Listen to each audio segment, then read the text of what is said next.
Чита Нимцович, представена от световния лидер Левон Аронян. Иван Соколов, Левон Аронян. Само 19 хода.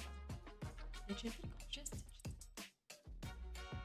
След офицер B4, този дебют се нарича Зачита Нимцович. C2, белите избира това положение. Следва дълга теория.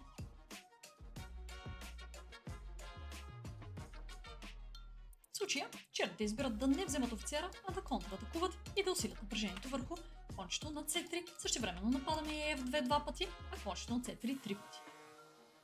Партията продължава, като естествен ход е пазим си по-слабото поле F2. Кон по C3, A3, контратака на офицера, контратака на дамата.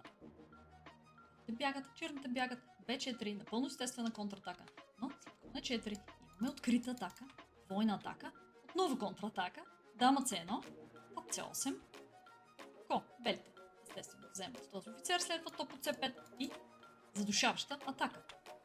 Това не приемат офицера, продължават с топ от 2, защитен ход, бум, топ от C5, експлозията започна, която се дължи на ето тази свръзка. Всички фигури са в игра, черните, докато белите, както забелязвате, целият този фланг не е развит и царя е в центъра. А1, C6, шах, цар D8. Това, че губим топ, не е от значение, защото каузата е следната. Бум, бум, следване спасяем мат и Иван Соколов, който е гросмайстор с ниво 2700 почти, се предава на 19 ход. Следвайте ме и за още такива весели примери.